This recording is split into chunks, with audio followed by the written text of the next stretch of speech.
क्या है ये वसंत, इस महीने भी 1,16,000 का ओवर टाइम दे दिया तुमने? सर ओवर टाइम बनता है तो देना पड़ता है।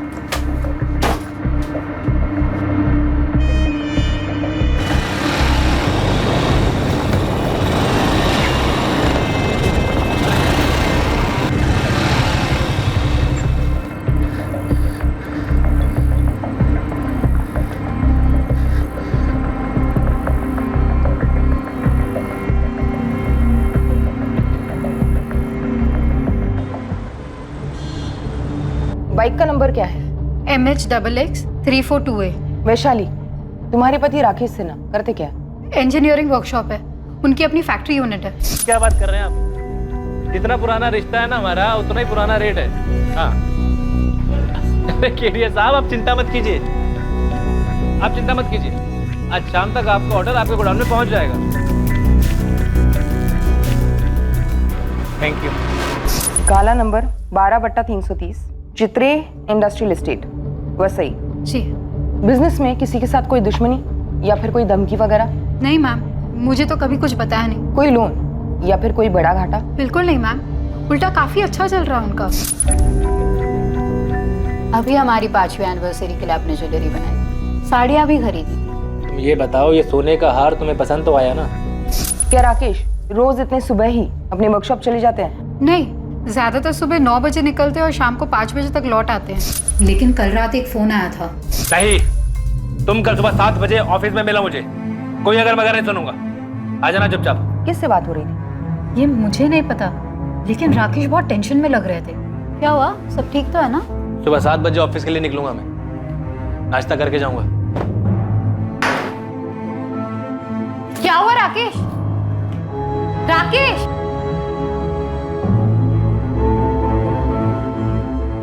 हेलो बॉबी, राकेश कहाँ है? हेलो असलम भाई, राकेश है वहाँ? राजू तेरे राकेश साहब से बात करो जरा। शैलेश, राकेश का फोन ऑफ है क्या? सब कह रहे थे कि उस दिन राकेश वर्कशॉप आए ही नहीं। ऐसा पहले कभी नहीं हुआ मैम। देखिए, हमने ऐसे भी केसेस देखे जहाँ पर इंसान काम से बाहर चला जाता है, उसका फोन खराब हो जाता है या स्विच ऑफ हो जाता है। अभी तो सिर्फ 9 बजे, शायद देर रात तक लौटा है। हम अपनी तरफ से काम शुरू करें, कुछ खबर मिलती है आपको बता देंगे। Okay ma'am. सर, राकेश की CDR मंगवाई है और उसके बाइक के लिए लुकआउट जारी किया है। अपहरण? उसकी वाइफ कह रही थी सब अच्छा चल रहा है, ज्वेलरी पे ज्वेलरी खरीदी जा रही थी। और छोटे व्यापारियों का किडनैपिंग का सीजन भी चल रहा है इस वक्त। लेकिन सर, जनरली ऐसे केसेस में किडनैपिंग के तुरंत बाद फिरौती का कॉल आता है। शायद अब आ जाए। स्वाति, राकेश का लैंडलाइन नंबर टैप करो और उसके घर पे सर्वेलेंस लगा दो। सर। नंबर 2, हत्या। कोई पुरानी दुश्मनी या कोई पुराना प्यार? फरार? जर जोरू जमीन का कोई मसला होगा, शायद ये किसी से भाग रहा हो या इसी ने किसी को मार डाला हो और फिर फरार हो गया हो। देखो, किसी भी सूरत में मुझे कॉल मत करना। हाँ हाँ, अब तुम निकलो वरना गाड़ी छूट जाएगी। हो सकता है वाइफ भी राकेश के भागने में शामिल हो और हमारे सामने एक्टिंग कर रही हो। इस वैशाली की भी हिस्ट्री निकालो। आत्महत्या? लेकिन सर, कोई हिंट नहीं छोड़ा है, ना कोई मैसेज और ना ही कोई लेटर। शायद जोश में आकर एकदम से कर बैठा हो।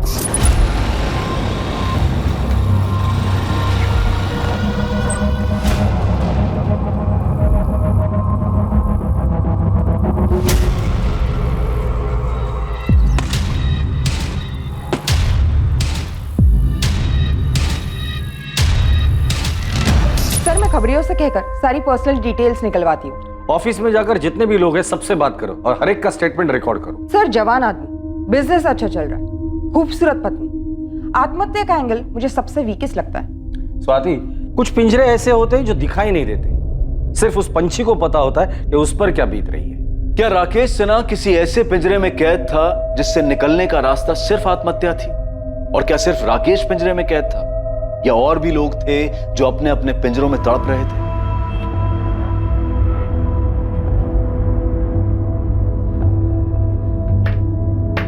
दादू, EMI मैं भर दूंगा जॉब करके, आप सिर्फ डाउन पेमेंट कर दीजिए। अरे मेरी स्कूटर फ्री में दे रहा हूँ ना, लेके जा जा। अरे दादू, 30 साल पुरानी स्कूटर है, वो भी आपने सेकंड हैंड खरीदी थी। इससे तो मैं कॉलेज में क्या, इस टूटे फूटे घर के कमरे से दूसरे कमरे में ना लेके जाऊँ। सब बैठे बैठे मिल रहा है ना, इसलिए कदर नहीं तुझे ओमकार। तुझे मालूम है ना ये घर तुझे मिलने वाला है, फिर भी उसे टूटा फूटा कह रहा है। इसे तो मैं घर ही ना बोलूं, पिंजरा है पिंजरा।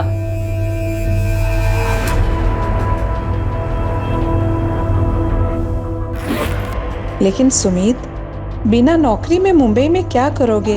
सांस लेंगे अम्मा, यहाँ पटना में दम घुटता है हमारा। चलते हैं हम।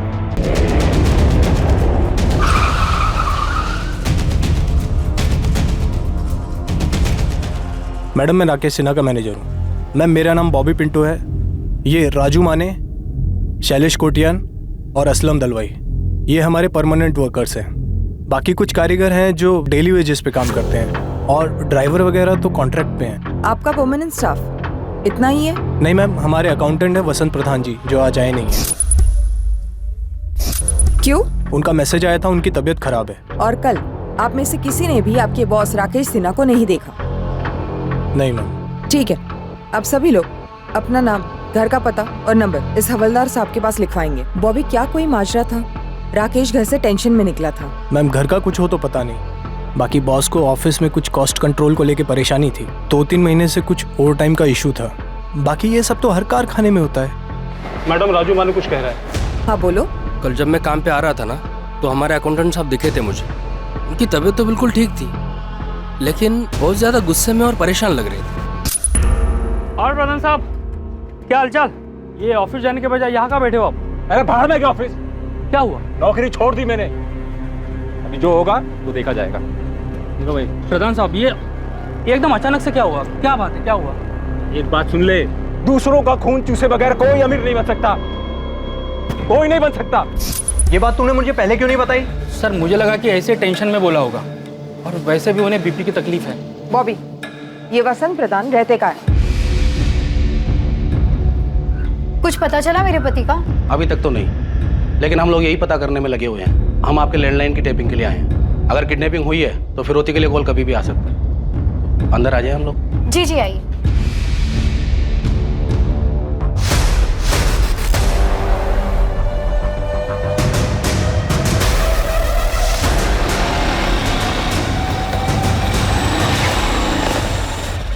वसंत प्रधान, तुमने राजू से राकेश सिन्हा के यहाँ की नौकरी छोड़ने की बात की थी? हाँ बोला था, राजू से बोला था, और ये सच भी है। मैंने नौकरी छोड़ भी दी। कब और क्यों?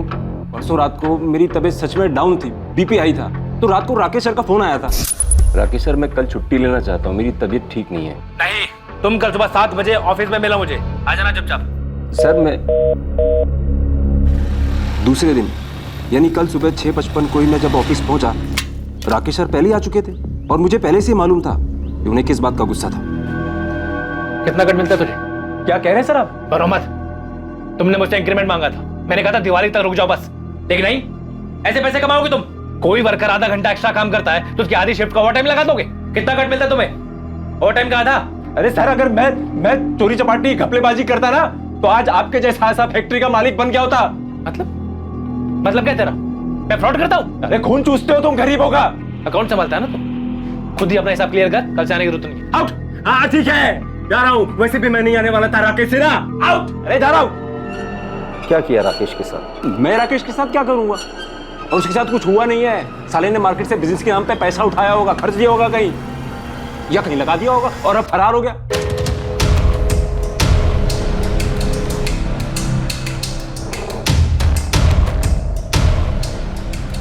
Madam phone tapping team Vaishali Sinha के साथ है। अभी तक फिरौती के लिए कोई कॉल नहीं आया। फोन पे नहीं, कोई खुद मांग लेकर जा सकता है। घर पे नजर रखो। सर, राकेश सिन्हा के फोन रिकॉर्ड्स। उसका फोन स्विच ऑफ हुआ था 7:30 बजे। लोकेशन? उसका ऑफिस। वो ऑफिस में था। तब से कि मैं झूठ बोल रहा हूँ? मैंने एक पैसे का झूठ नहीं बोला है सर। मैं कभी झूठ नहीं बोलता, और झूठ बोलता तो आज बड़ा आदमी बन गया होता मैं। अभी मैं जाऊं? मेरा सर फट रहा है। ठीक है जाओ। मैंने इस वसंत के पीछे एक आदमी लगाया है और इसकी सीडीआर मंगवाई। स्वाति, इस राकेश के बाकी 4 एम्प्लॉय, राजू माने, शैलेश कोटियन, असलम दलवाई और मैनेजर बॉबी पिंटू, इन्होंने जो स्टेटमेंट दिया था वो वेरीफाई किया? जी सर, लेकिन शक करने लायक कुछ नहीं निकला। मैंने सबकी सीडीआर मंगवाई। अकाउंटेंट वसंत प्रधान को लगता है कि लेनदारों से बचने के लिए ये राकेश भाग गया होगा। सर ऐसा भी क्या लोन जिसके लिए वो अपनी फैक्ट्री, वाइफ, घर सब छोड़कर भाग जाएगा? लोन नहीं तो लव अफेयर होगा। और लव में वैसे भी लॉजिक की कोई गुंजाइश होती कहाँ है। प्यार में तो लोग भागते हैं, भगाते हैं, मरते हैं, मार देते हैं, फिर उसी को प्यार भी कहते हैं।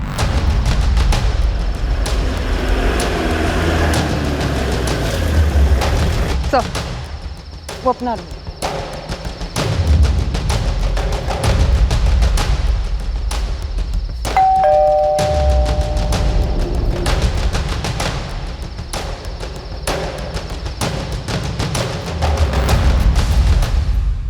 अफेयर मेरे हस्बैंड का।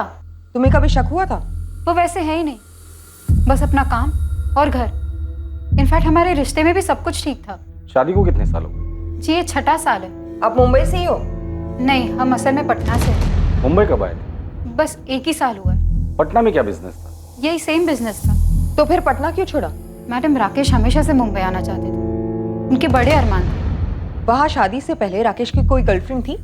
मैंने कभी पूछा नहीं, उन्होंने कभी बताया नहीं, पर मैं ये दावे के साथ कह सकती हूँ कि ना उनका कोई अफेयर था और ना है। हो सकता है राकेश ने किसी को छोड़ा हो और उसने ये बदला लिया।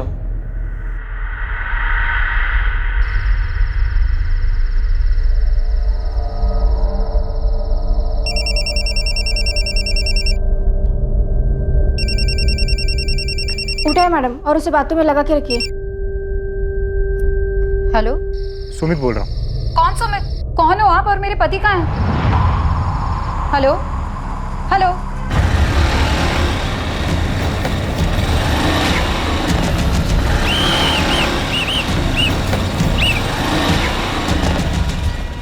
हेलमेट निकालो, लाइसेंस दिखा। बाइक किसकी है? मेरे दादू की। अच्छा, दादा के नाम पे मुझे मामा बना रहा है। चल नीचे उतर, चल चाबी निकाल।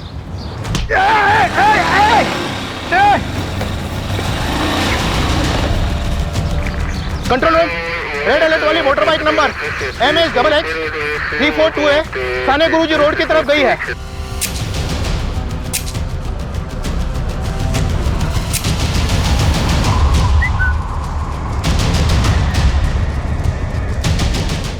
साहब, हमारा ओमकार चोर नहीं है, वो सब कुछ सच सच बता देगा। ओमकार बोल। नहीं दादू, मैं एक तरफ से चोर ही हूँ। अरे क्या बोल रहा है तू? सर, वो बाइक काफ़ी देर से वही के वही खड़ी थी, खाड़ी के पास, और उसमें चाबी भी लगी थी। मुझे तो उसे पहली बार देखकर लव हो गया था, और उसके आसपास कोई था भी नहीं।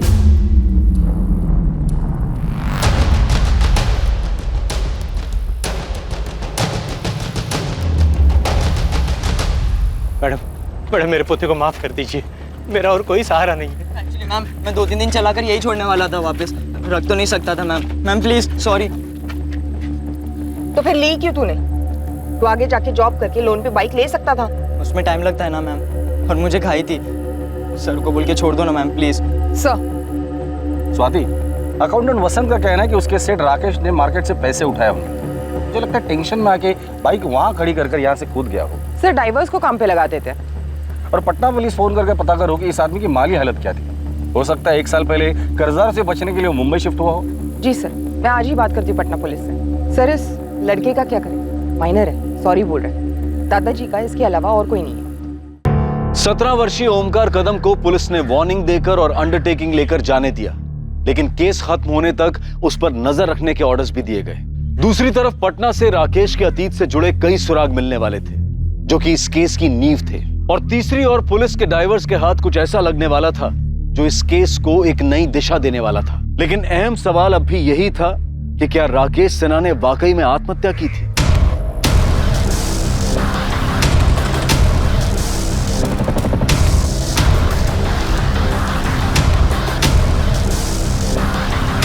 सर, हेलमेट मिला है और बैग, उस बैग के अंदर मोबाइल। सर लास्ट बैग होगी, हो सकता है किसी किनारे पर मिल जाए। मुंबई पालघर और कोकण कोस्टल पुलिस को इन्फॉर्म करो और वैशाली सिन्हा को बुलाकर इन चीजों की शिनाख्त करवा लो।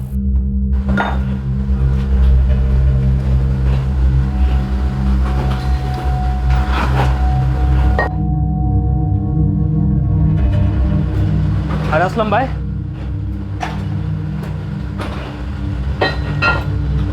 क्या हुआ असलम भाई? हाँ हो गए। कुछ नहीं, कुछ नहीं। देखो बॉबी, राकेश की पत्नी मिसेस सिन्हा भी मेरे चेक पे साइन कर सकती है। ये है मेरा पूरा हिसाब और मुझे आज ही चेक चाहिए। सवाल ही नहीं उठता वसंत जी, इतनी खुदगर्जी भी ठीक नहीं। अरे राकेश साहब गायब हैं, इतनी टेंशन है और आप। अरे टेंशन को लिखो लेजर में और किधर समंदर में जाके फेंक दो, क्योंकि राकेश तो अब लौट नहीं से रहा। क्या आप फालतू बातें कर रहे हो वसंत जी? अरे अच्छा नहीं बोल सकते तो कम से कम मनहूस बात तो मत करो।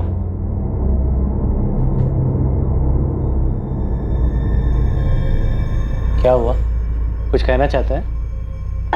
ओमकार, मैं तेरे बाप का भी बाप हूं, मुझे मालूम है तू कुछ कहना चाहता है, कुछ छुपा रहा है मुझसे। पुलिस ने बड़ी मुश्किल से माफी दी, बोल क्या बात है? मैं जरा बाहर घूमने जा रहा हूँ, स्कूटर ले जाऊं? हाँ ले जा। देखो ओमकार, तूने गलती की, उसकी माफी भी मिल गई, लेकिन जिंदगी भर ऐसा कोई काम नहीं करना जिसकी वजह से तेरे मरे हुए माँ बाप को ठेस पहुंचे और मेरी सारी मेहनत जाया हो जाए।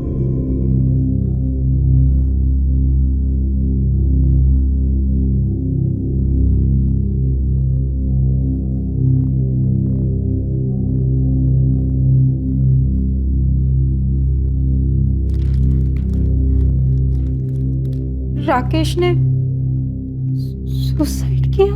कंफर्म नहीं है, पर इस वक्त इसी चीज की संभावना काफी है। पर क्यों?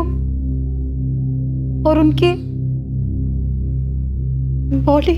देखिए, बॉडी आज कल परसों शायद हफ्ते भर में मिल भी जाएगी, लेकिन हमारे लिए ये जानना जरूरी है कि राकेश ने आत्महत्या क्यों की, ऐसी कौन सी मजबूरी थी, और आपको उसके लिए हमें कोऑपरेट करना पड़ेगा। क्या उन्होंने मार्केट से बहुत बड़ी रकम उठाई थी? ऐसा कुछ नहीं था सर, मैं आपको बता चुकी हूँ, सब सही चल रहा था और अब ये सब। आप श्योर हैं ये सब सामान आपके पति राकेश का ही है?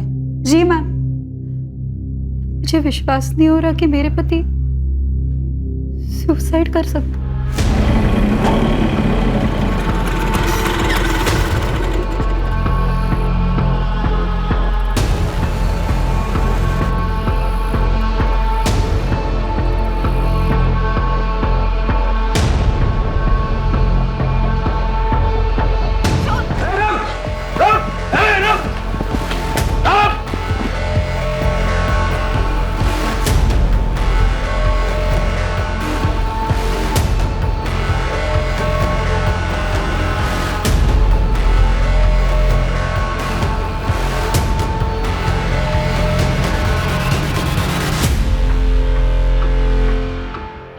मैनेजर बॉबी, वर्कर्स राजू, शैलेश और असलम और अकाउंटेंट वसंत, सबके सीडीआर आ गए, स्कैन किए गए, लेकिन शक करने लायक कुछ नहीं निकला। पटना पुलिस का क्या कहना है? सर, उन्होंने राकेश के पटना वाले बैंक से बात की। बैंक स्टेटमेंट से पता चला है कि मुंबई आने से पहले राकेश का बैंक बैलेंस और इन्वेस्टमेंट काफी अच्छे थे, प्रॉपर्टी है, भारी इंश्योरेंस पॉलिसी है, और तो और जितने क्लाइंट्स उसके पटना में थे, जितनी कमाई थी, उसके आधे भी मुंबई में नहीं थे। कोई पर्सनल इशू तो होगा ही होगा। वहां के खबरियों का क्या रिपोर्ट है? अपने माँ बाप का इकलौता बेटा था राकेश। माँ बाप काफी पहले गुजर गए थे और रिलेटिव्स ऐसे कोई था नहीं। पटना में जहां वो रहता था वहां उसका कोई दोस्त पड़ोसी होगा ही होगा। सर, जैसे यहाँ के पड़ोसियों ने बताया, खुश थे दोनों एक साथ वगैरह, वहां के पड़ोसियों ने भी यही कहा, सिवाय एक बूढ़ी औरत की। ये बताओ, तुम जानना क्यों चाहती हो? ऐसे ही मौसी, मुझे सब पता है, अखबार में भी पढ़ती हूँ। वो राकेश सिन्हा गायब हो गया ना? जब वो दोनों आपके किराएदार थे, राकेश और उसकी पत्नी वैशाली। हाँ, राकेश और वैशाली, उन दोनों के बीच कुछ माजरा था क्या? मतलब अचानक से बसा बसाया घर और बिजनेस छोड़ के मुंबई क्यों चले गए? मुंह छुपाने। मुझे एक अरसे से शक था कि दाल में कुछ काला है। लोग कहते हैं कि बुढ़ापे में आंखें और कान कमजोर हो जाते हैं, लेकिन मेरे साथ तो उल्टा ही हो गया था।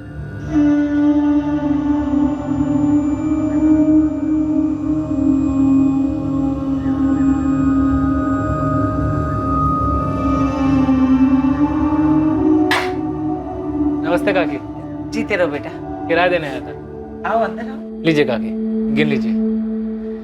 काकी, आपसे एक बात करनी थी मुझे। हमें भी तुमसे एक बात करनी है, लेकिन पहले तुम बोलो।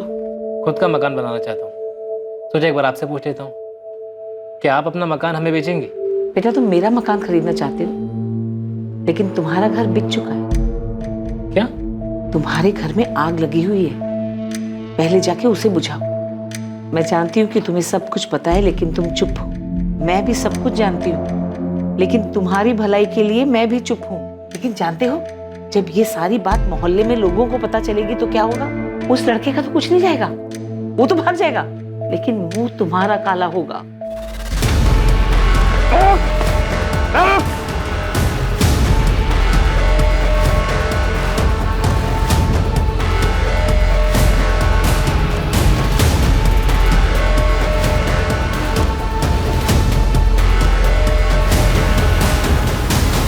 सर मैंने नहीं मारा राकेश भाई को। कैसे मारा और लाश कहाँ ठिकाने लगा दी? अरे सर मैं कह रहा हूँ मैंने नहीं मारा राकेश भाई को। ये तुम्हारे अकेले का काम तो हो नहीं सकता सुमित। किसने साथ दिया था तुम्हारा? फैक्ट्री से कोई था या पेशेवर हत्यारा था? सर मेरा यकीन कीजिए, मैं आपको कह रहा हूँ मैंने नहीं मारा राकेश भाई। कैसे मारा और क्यों मारा वो बताओ। हाँ, अफेयर हुआ था सुमित के साथ। हुआ था या अभी भी चल रहा है? तुमने और सुमित ने मिलकर राकेश को ठिकाने लगा दिया? नहीं मैम, मैं तो सुमित को पूरी तरह से भुला चुकी थी। पटना में बैठे मैं विशाली को बुला नहीं पा रहा था, दम घुट रहा था मेरा। ऐसा लग रहा था जैसे किसी ने मुझे पिंजरे में बंद कर दिया। मिले कैसे थे उसे और राकेश को कैसे जाना? मैं वो पटना वाली फैक्ट्री में उनका असिस्टेंट था। प्रणाम भाभी। तो भैया ने फाइल मंगाई है इनकम टैक्स पर। अंदर आओ। कोई मेहमान आ रहे हैं? सिर्फ तुम्हारे लिए बनाए हैं।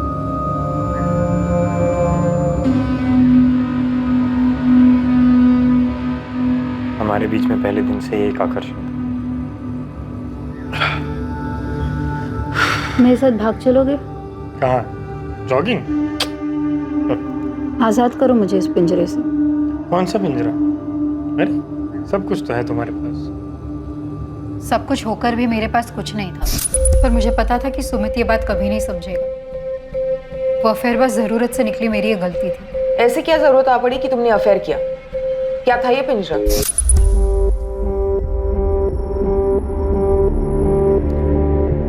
कम से कम मेरी तरफ देखो तो सही राकेश। ऐसे पीठ दिखाने से तो प्रॉब्लम हल नहीं होगी ना। कौन सी प्रॉब्लम है शाली? कौन सी प्रॉब्लम? यही कि मैं तुमसे दिल से प्यार करता हूँ, दिन रात हमारे भविष्य के लिए मेहनत करता रहता हूँ। विशाली ठीक है ना, बच्चा नहीं हो रहा है तो 1-2 साल में हो जाएगा। बात सिर्फ बच्चा होने ना होने की नहीं है, वो अलग मसला है। मसला है इस बेडरूम का, जो तुम्हारी और मेरी दोनों की खुशी के लिए बना है। 4 साल से कह रही हो राकेश, डॉक्टर के पास चलते बात करते हैं किसी से। विशाली तुम्हें क्या बात करनी है किसी डॉक्टर से? क्या कहना है किसी को? यही कि हम दोनों के बीच में संबंध बेहतर कैसे कर सकते हैं, कैसे खुश रह सकते हैं, एक दूसरे को सैटिस्फाई कैसे कर सकते हैं। विशाली मैं सेटिस्फाई हूँ, तुम्हें क्या चाहिए मुझे समझ में नहीं आ रहा है। तुम हमारी प्राइवेट जिंदगी की दुनिया में नुमाइश क्यों करना चाहती हो? कौन सी प्राइवेट जिंदगी? हाँ, कौन सी प्राइवेट जिंदगी? एक झूठ ही जी रहे थे हम, एक झूठ जो राकेश ने खुद को बोल रखा था कि सब कुछ सही है, कोई प्रॉब्लम नहीं है। देखो जो हुआ सो हुआ, मैं इसे तुम्हारी गलती समझकर माफ करने के लिए तैयार हूँ। मुझे माफी नहीं राकेश, डिवोर्स चाहिए। मैंने मुंबई में सारी सेटिंग कर ली है, अगले हफ्ते मुंबई निकल रहे हैं। मुझे मुंबई नहीं जाना। वहाँ कौन है हमारा? तभी तो मुंबई जा रहे हैं, क्योंकि वहाँ हमारा कोई नहीं है। वहाँ हमारे बारे में किसी को कुछ पता नहीं होगा। लेकिन हमें तो पता होगा हमारे बारे में। उसे खुद से कब तक छुपाते रहेंगे राकेश? क्रेडिट कार्ड है तुम्हारे पास, जितनी भी शॉपिंग करनी है दिल खोल के कर लो। जिससे भी मिलना है एक आखिरी बार मिलो। और मैं वो आखिरी बार भी सुमित से नहीं मिली।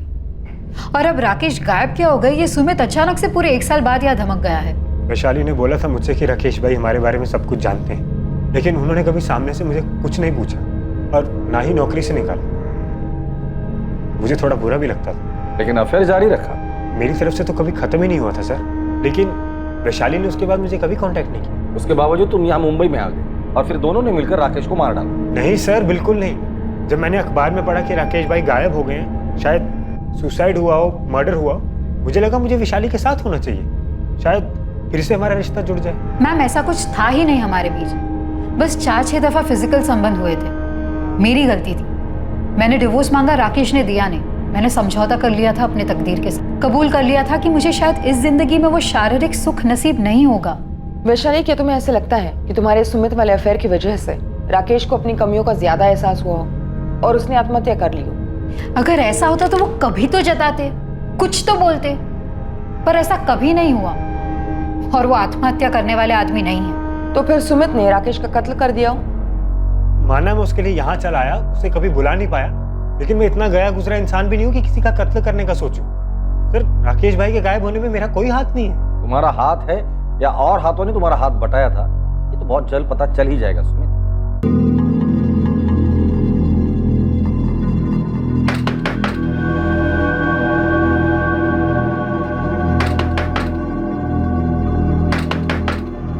ए ओमकार, ओमकार, क्या हुआ? इतना वक्त क्यों लगा दरवाजा खोलने में? अरे पसीना क्यों आया? वो एक्सरसाइज कर रहा था ना, मैंने खाना गर्म करके खा लिया है। दोस्तों से मिल के आता हूँ जरा। इस वक्त? हाँ, वो कल टेस्ट है ना, तो तैयारी करनी है।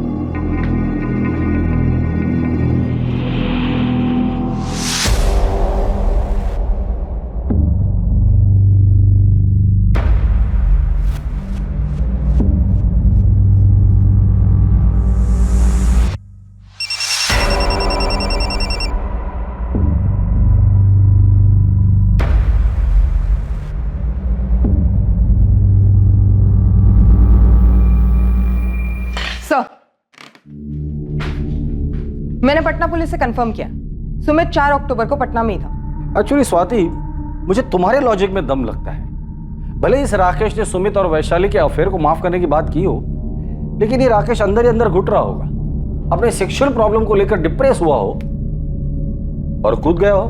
सर, दरअसल मैं अपनी थियरी को डाउट कर रही हूँ। मैं सोच रही थी कि शायद ये वैशाली झूठ बोल रही हो, वैशाली और सुमित ने मिलकर ही राकेश को मार डाला हो, इसलिए मैंने दोनों की सीडीआर मंगवाई है। शायद ये सुमित ने पटना से कत्ल करवाया होगा। सर लड़का आया है, बाइक चोर ओमकार कदम। किसका नमकीन है ये? मेरा है सर। इस पर खून किसका है और ये हमें क्यों दिखा रहे हो? वो मैंने आप लोग को बाइक के बारे में पूरी बात नहीं बताई थी, एक बात छुपाई थी।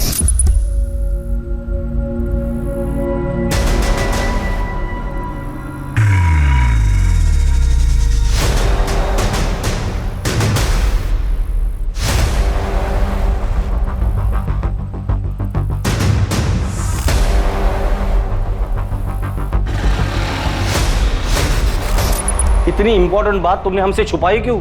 वो मुझे लगा कि आप लोग मुझ पर शक करेंगे। तो अब तुम्हें अचानक ऐसे क्यों लगा कि हम तुम पर शक नहीं करेंगे? आप लोग ने मुझ पर भरोसा किया, मुझे जाने दिया, और दादू भी बोले कि मुझे आप लोग ने एक चांस दिया है, इसलिए मुझे लगा इससे आपकी हेल्प हो जाएगी। शायद उस आदमी ने सुसाइड नहीं किया हो, उसका मर्डर हुआ। हेलो, हाँ कामड़ी, तुरंत सर्च पार्टी भेजो। ओमकार, तुम जरा बाहर बैठो। जी सर, राकेश का लोडर असलम दलवाई आज दिन भर से घर से नहीं निकला, और जब नजर रखने वाले बंदे दरवाजा तोड़कर अंदर गए तो घर पे कोई नहीं था और पीछे की खिड़की खुली थी।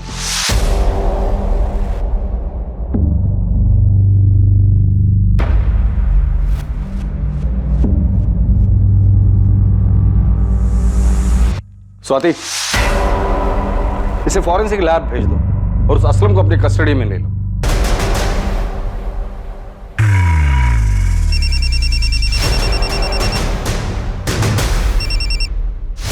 क्या है वसंत जी? अरे मुझे मेरे पैसे कब मिल रहे हैं? ये लगभग साबित हो चुका था कि राकेश सिन्हा का कत्ल किया गया था, लेकिन ये कत्ल किया क्यों गया, इसके पीछे का मकसद क्या था, इसके पीछे आखिर था कौन? इन सवालों के जवाब मिलने अभी बाकी थे। इस कत्ल की हकीकत सामने आने के लिए असलम दलवाई का हाथ लगना जरूरी था। असलम भाई? नहीं मैडम, एकदम गाय आदमी है, वो क्यों सर का मर्डर करेगा? और असलम भाई का कभी किसी के साथ पंगा नहीं हुआ है मैडम, जरूर आपको कोई गलतफहमी हुई।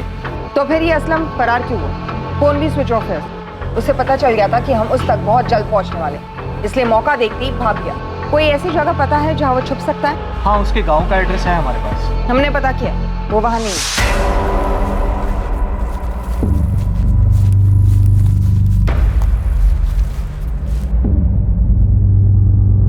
सर, सुमित और वैशाली के बीच पूरे 1 साल कोई कांटेक्ट नहीं रहा, सिवाय 3 दिन पहले जब सुमित ने वैशाली को कॉल करना शुरू किया, जो कि उसने कबूल किया।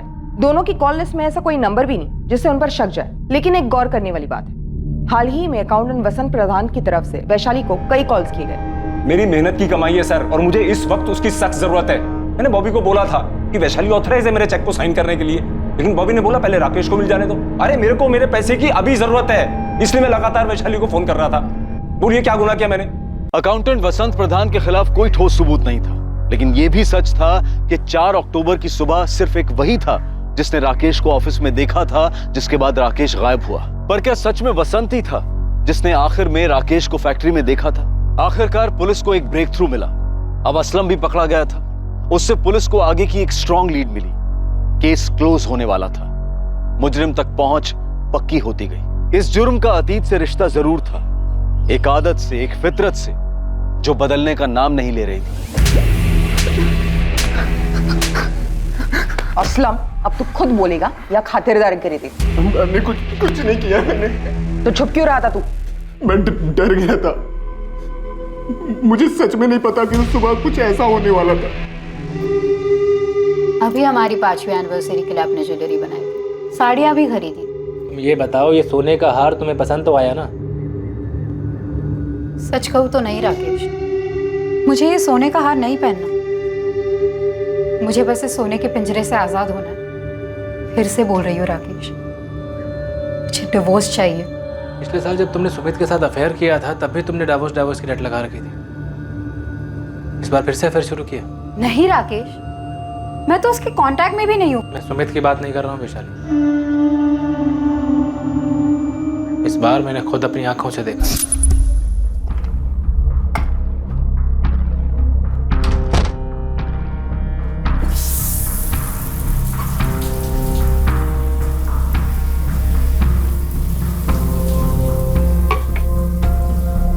वैशाली, मैं बॉम्बे साइड जा रहा हूँ। 2 पार्टीज की मीटिंग है, देर रात लौटूंगा। ठीक है।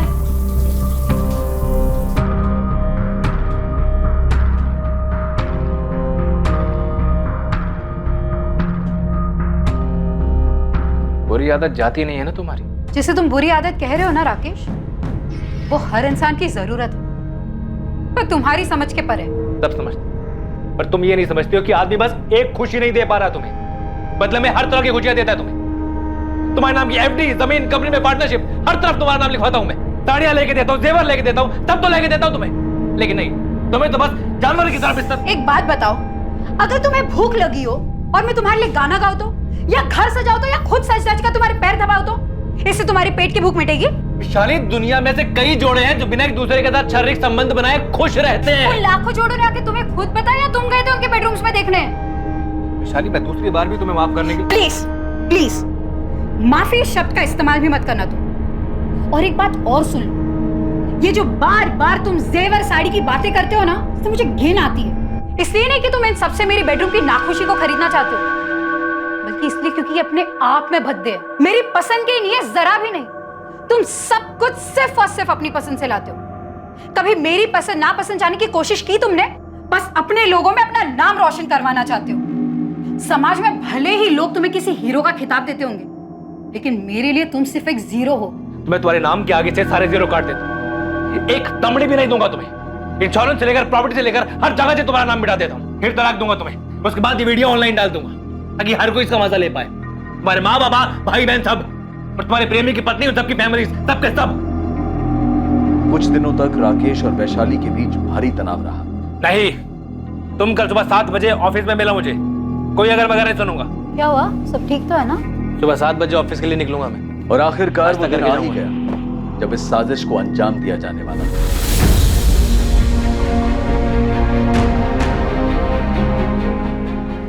वो कल सुबह ऑफिस 7 बजे आने वाला है। इससे अच्छा दिन नहीं मिलेगा।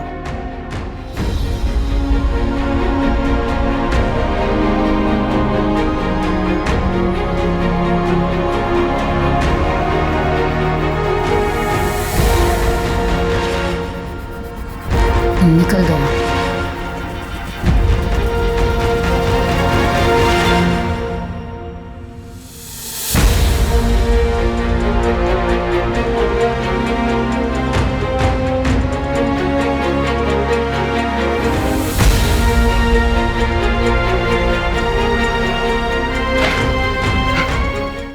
बोल।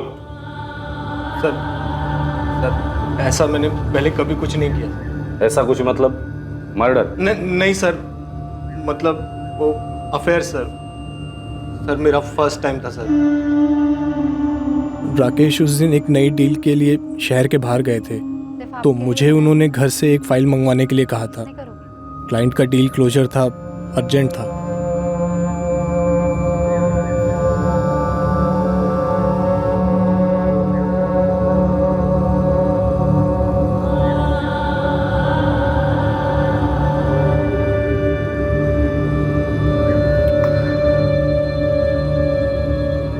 उसे पता चल गया बॉबी।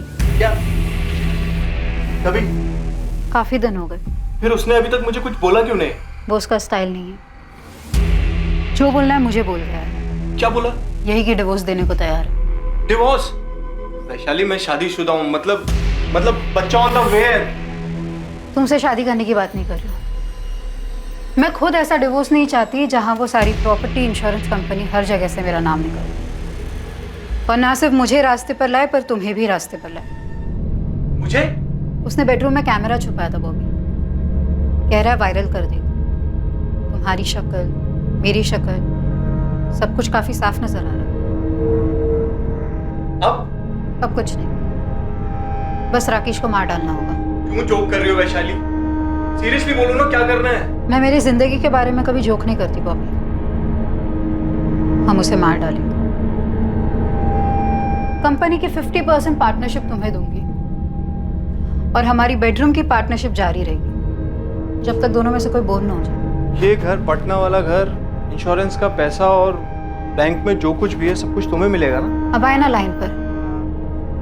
सारे पैसों का 20% तुम्हें दूंगी। अब बोलो कब और कैसे करना? आज दुनिया से भी जाएगा, सब कुछ तैयार है। हम लोग फ़ोन या एसएमएस पर कभी बात नहीं करते थे, सिर्फ सोशल नेटवर्क पर या मैसेंजर पर, इसलिए आप लोगों की नज़र में कभी नहीं आए। मुझे या वैशाली को पता नहीं था कि राकेश ने अकाउंटेंट वसंत जी को ही बुलाया था मीटिंग के लिए। मेरा प्लान यही था कि उस मीटिंग से पहले ही राकेश को ख़त्म कर दूं, लेकिन वसंत जी जल्दी ही पहुंच गए।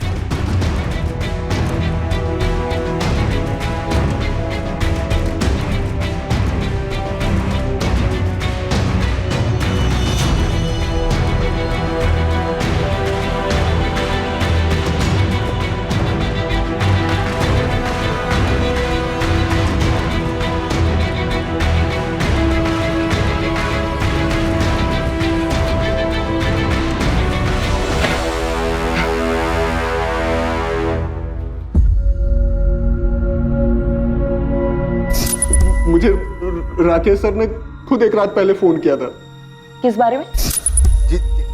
जी सर। असलम, कल 7:30 बजे आ जाना ऑफिस। जी सर। सर वो किस लिए सर? हमारा काम बढ़ाने का सोच रहा हूँ। पूरा गाला मैनेज कर सकोगे बतौर मैनेजर? जी सर, आराम से सर। किस लिए गया था मैं वहां? कितने अरमान लेकर, और क्या देखता और क्या किया मैंने? इतना बड़ा गुनाह। सुन, राकेश सर की बॉडी को ठिकाने लगाना है और ये खून भी साफ करना है। देख, ये कांड शांत होने तक किसी को कुछ नहीं पता, ठीक है? जैसे ये कांड शांत हो जाएगा ना, मैं तेरे को मैनेजर बनाऊंगा, पक्का। चला।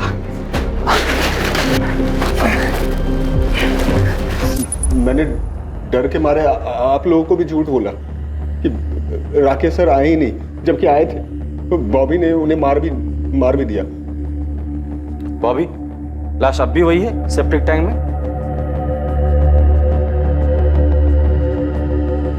बैग, मोबाइल और हेलमेट नदी में किसने फेंका?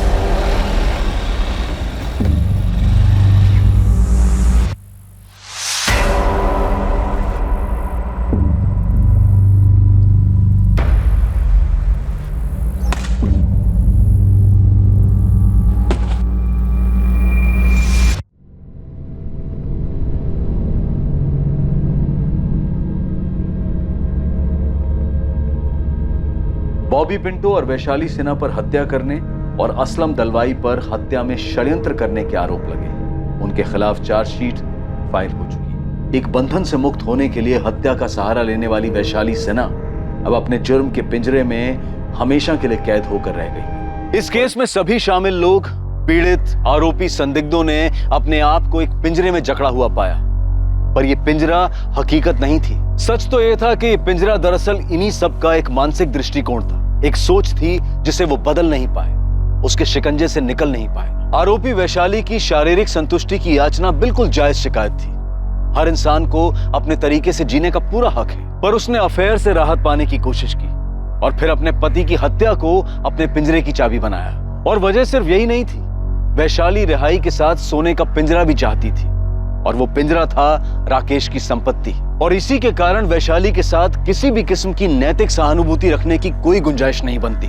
दूसरी तरफ राकेश ने खुद अपने आप को एक झूठ के पिंजरे में कैद किया हुआ था। सच जानते हुए भी वो इस भ्रम में जीना चाहता था कि दुनिया की हर खुशी पैसे से खरीदी जा सकती है। उसने अपनी पत्नी की जरूरतों को नजरअंदाज करके और फिर उसे ब्लैकमेल करके एक ऐसा रास्ता अपनाया जहां हर कदम पर जुर्म का साया दस्तक दे रहा था। सही समय पर सही कदम उठाने से इन सब की जिंदगी इस तरह उलझने से बच सकती थी, कई जानें बच सकती थी, जिंदगियां पिंजरों की कैद से रिहा हो सकती। देखते हैं हमारे आज के एपिसोड की दूसरी कहानी।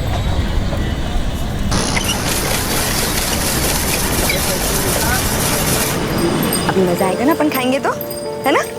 यम्मी यम्मी गोला।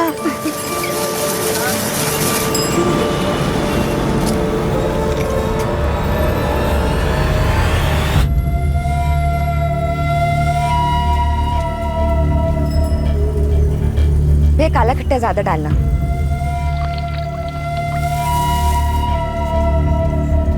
ये लो बेटा आपका काला खट्टा गोला। Thank you. कितना हो भैया? 40 रुपये मैडम। भैया 40 छुट्टे तो नहीं है, ये लो। छुट्टा किधर से मिलेगा? भैया नहीं है ना, देखो ना आपके पास होगा। लाओ देखता हूँ। हाँ देखो।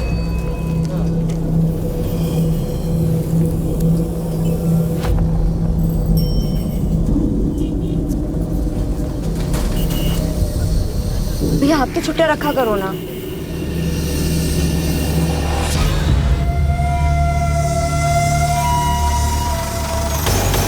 बालून वाले अंकल रुको।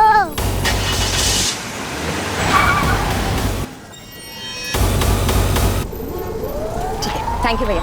चलो पलक। पलक पलक।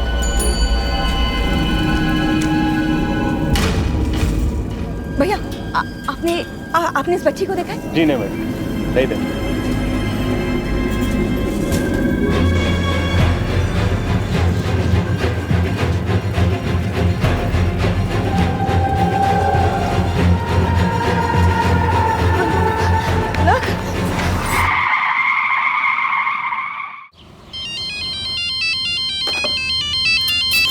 दीदी कहाँ हैं आप लोग? खाना तैयार है। सुनंदा पलक मिल नहीं रही है। क्या? पलक मिल नहीं रही? दीदी पलक कहाँ है? अभी तो मेरे साथ थी पर पता नहीं कहाँ चली गई है वो। सुनंदा क्या हुआ? क्या हुआ पलक को? किधर है पलक?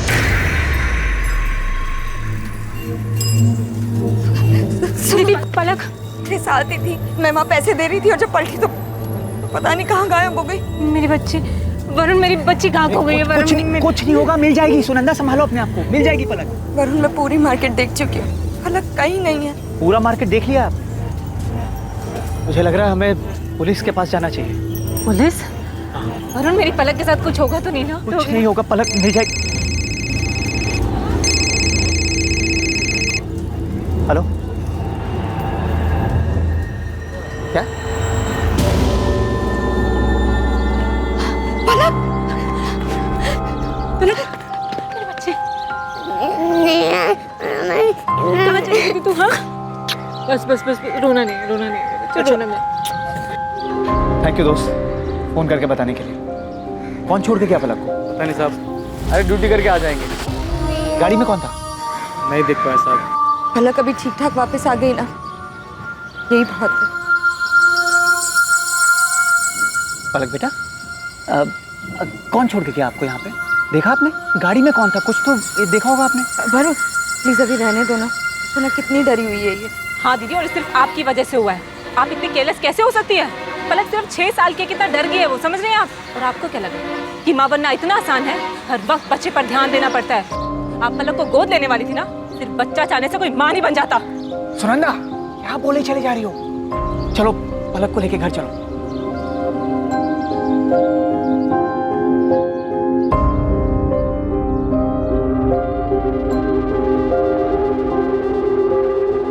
की चिंगारी को जितनी हवा दी जाए वो सीने में शोले की तरह उतना ही भड़कती है। इंसान के दिल दिमाग के हर कोने में एक टीस उठती रहती है। भले उसका दर्द कम हो जाए लेकिन एक मलाल रह जाता है, किसी अपने को खोने का मलाल, अपने दिल की मुराद को पूरी ना कर पाने का मलाल। अच्छे से अच्छा इंसान भी जिंदगी की ठोकर खाकर कई बार अपना आपा खो बैठता है और ना चाहते हुए भी उसके कदम अपराध के रास्ते पर चल पड़ते हैं। दादा, दादा हो गया।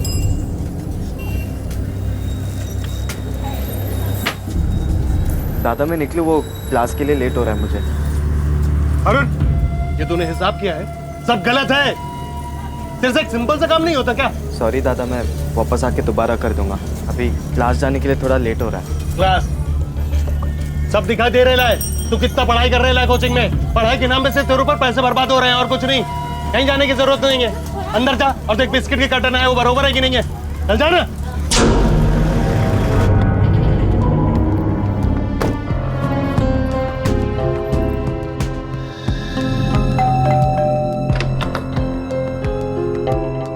तुम अभी रिपोर्ट्स में जितनी भी मिस्टेक्स है I want you to rectify right now, okay? तुम्हें पता है मीटिंग कितनी इंपॉर्टेंट? हाँ, मैं आता हूँ 1 आध घंटे में। क्या हुआ? काम का बहुत प्रेशर है। कुछ नहीं हो कल की मीटिंग के बारे में। तुम बताओ क्या हुआ? फोन पर इतनी अपसेट क्यों साउंड कर रही थी? पलक, पलक, आप पलक को गोद लेने वाली थी ना? सिर्फ बच्चा चाहने से कोई मां नहीं बन जाता। नहीं, कुछ नहीं आनंद। शगुन, कुछ तो हुआ है। और तुम बताओ क्या हुआ था? वो आज मैं मार्केट गई थी ना, तो वहां थोड़ी प्रॉब्लम।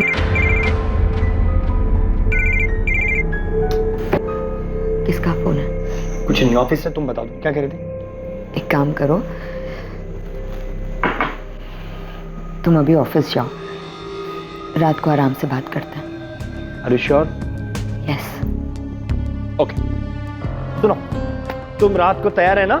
मैंने तुम्हारे फेवरेट रेस्टोरेंट में डिनर के लिए टेबल बुक किया, ओके? आनंद, आज रहने देते हैं ना? अरे बिल्कुल नहीं, आज ही जाएंगे। अरे भाई, आज हमारी वेडिंग एनिवर्सरी। तैयार है ना? रात को 9 बजे शार्प। अरे I love you. Bye. See you.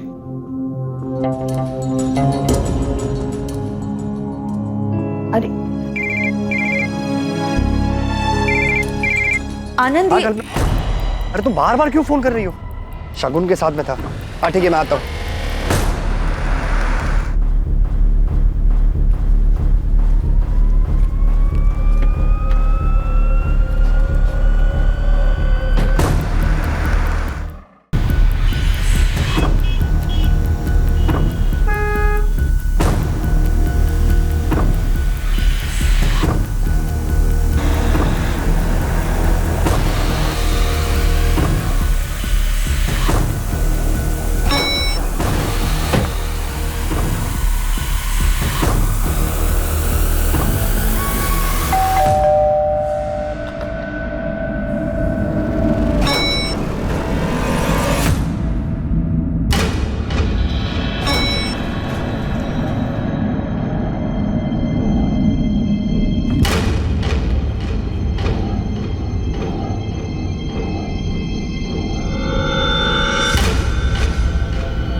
शगुन, शगुन, तुम यहाँ क्या कर रही हो? बस देखने आई थी कि ऑफिस का कितना इंपॉर्टेंट काम कर रहे हो तुम। शगुन, तुम्हें जैसा लग रहा है ऐसा कुछ भी नहीं है। Stop lying Anand, stop it. हमारी एनिवर्सरी वाले दिन तुम यहाँ इसके साथ। शगुन, ऐसा कुछ भी नहीं है। वो एक्चुअली मैंने आनंद को। जस्ट शट अप कल्पना, मैं अपने हस्बैंड से बात करती हूँ।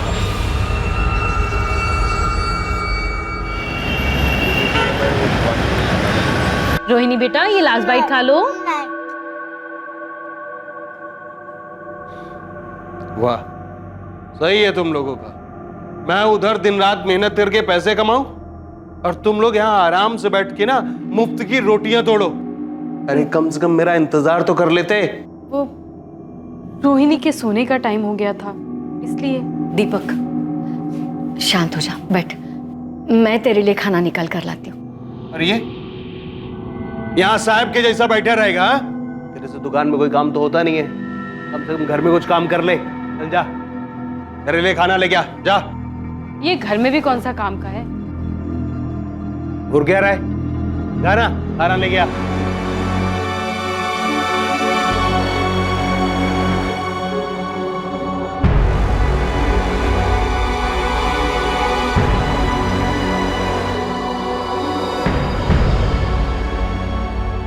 अरे अरुण, खाना निकालने में इतना टाइम लगता है क्या? ये लड़का किसी काम का नहीं है।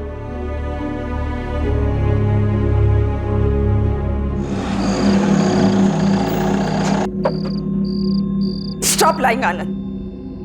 Stop it.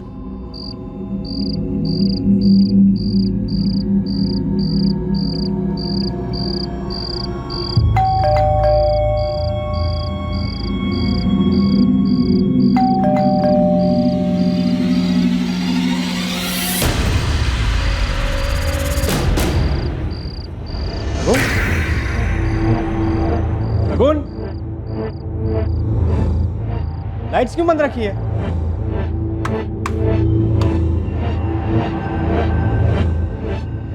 शगुन, शगुन कहाँ हो तुम?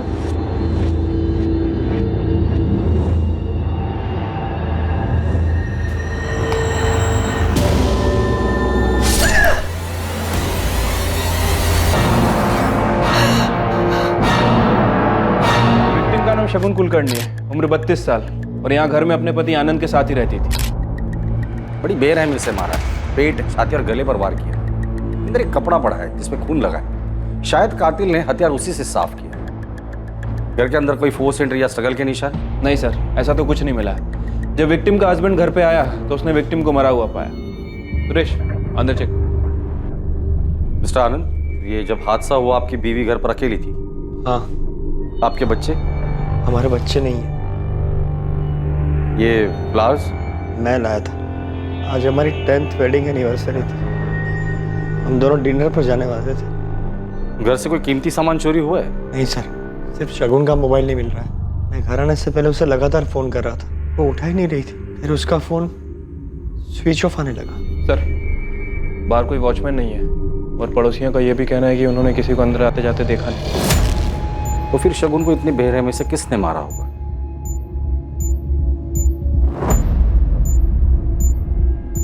परेशान मत हो गणपत भाऊ, भरोसा रखो मेरे पे।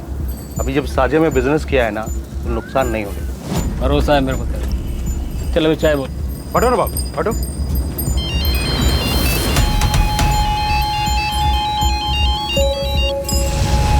हेलो। क्या रे, तू खुद को बड़ा शाना समझता है? तुझे क्या लगा तेरे कांड के बारे में किसी को कानो कान खबर नहीं होगी? कांड? कौन बोल रहे हैं? मैं कौन हूँ ये तुझे जानना जरूरी नहीं है, मुझे सब पता है। फोटो है मेरे पास, तुझे भी भेजिए, चेक कर अपना मोबाइल।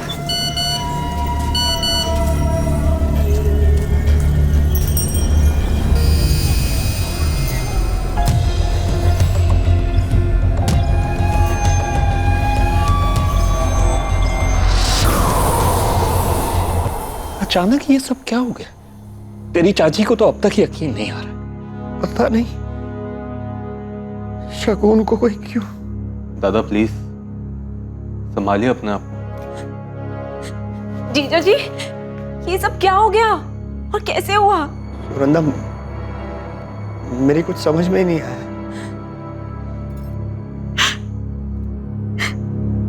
मौसा जी, मासी कहाँ है? कल रात को एक फोन भी नहीं किया।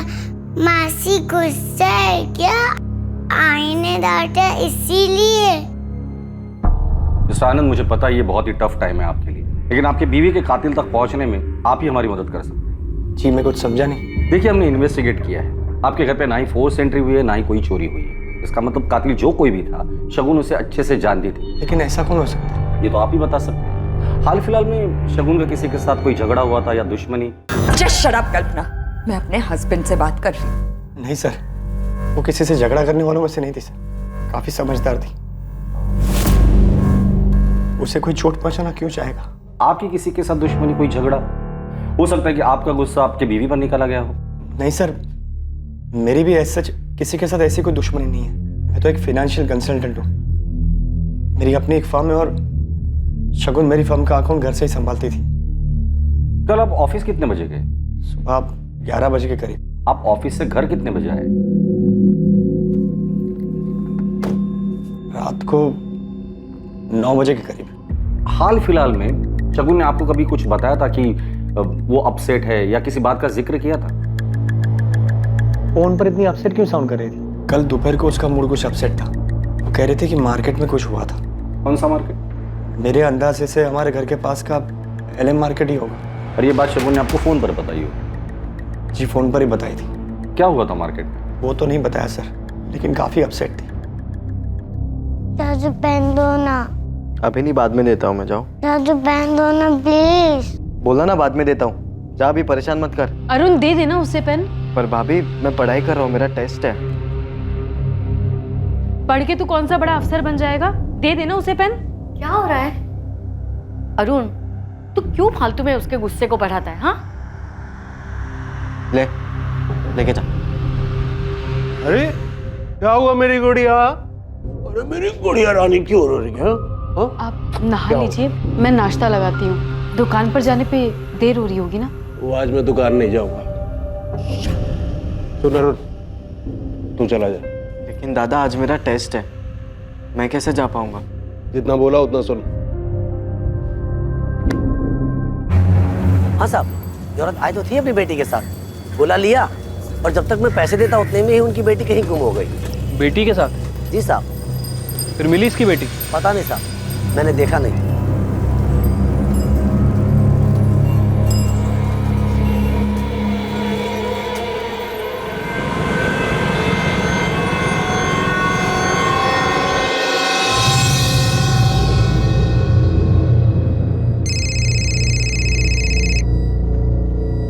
हेलो मिस्टर आनंद, आपने कहा था कि आपका कोई बच्चा नहीं है, फिर कल दोपहर मार्केट में शगुन किस बच्ची के साथ थी? वो पलक होगी, शगुन की बहन सुनंदा की बेटी है पलक। क्या पलक मार्केट में खो गई थी?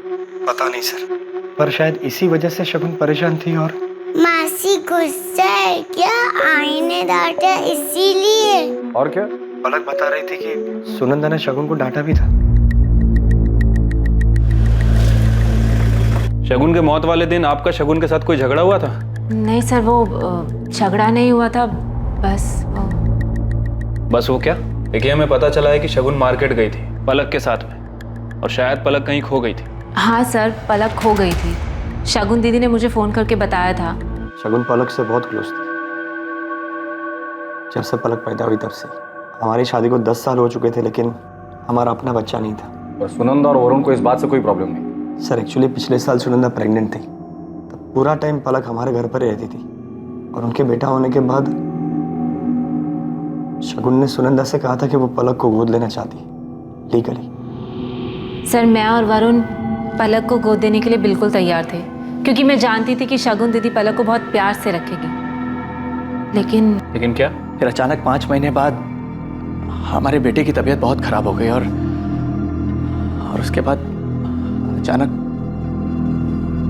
बेटे के मौत के बाद सुनंदा नहीं चाहती थी कि शगुन पलक को गोद ले? नहीं सर, वो तो फिर भी तैयार थे। हमें डर था कि वो लोग मना कर देंगे। सर कैसे मना कर देते?